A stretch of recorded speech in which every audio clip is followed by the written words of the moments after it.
CBSNewsNetwork.com. In other news, it happened 30 years ago tonight. Former Beatle John Lennon was murdered by a deranged fan here in New York City. And right now, there's a huge gathering at the memorial, just steps from where he lived and where he was shot. His music, of course, lives on, and so do his words. Anthony Mason reports on an eerily prophetic interview with Lennon that only now has come to light. All you need is love. All you need is love. I believe it. It's damn hard, but I absolutely believe it. John Lennon speaking just 3 days before his death in 1980. What they want is dead heroes like Sid Vicious and James Dean and all that, and they're not interested in being a dead hero. It was Lennon's last major interview with Rolling Stone's Jonathan Cott. In the aftermath of the shooting, most of it went unpublished, and Cott only recently rediscovered 2 cassette tapes in the back of his closet. I'd forgotten about these tapes. I found them in my closet. Let's transcribe and see what's there. And so we did that, and the interview was amazing. In the 9-hour conversation, Lennon tore into his critics. They only like people when they're on the way up. When they're up there, they got nothing else to do but at them. They like to imagine they create and break people. They don't.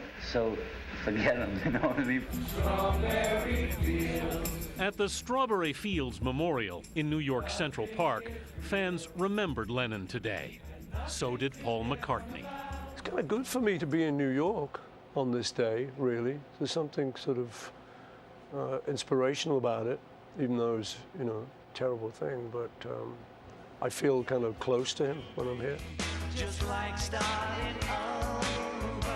In 1980, Lennon was about to make a long-awaited return to the limelight. After a 5-year layoff from recording, he just made a new album, Double Fantasy. I've never claimed divinity. I've never claimed purity of soul.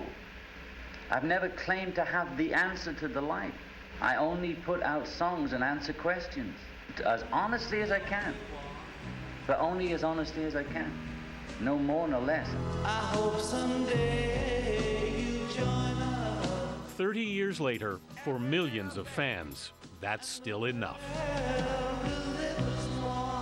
Anthony Mason, CBS News, New York. It's been 39 years since another rock legend died, Jim Morrison. Now the state of Florida is about to pardon him. Morrison was convicted of exposing himself during a Doors concert in Miami back in 1969, but Governor Charlie Crist says he doubts it really happened. And today officials said the Clemency Board has the votes to pardon Morrison, possibly as early as tomorrow. And still ahead here on the CBS Evening News, what football player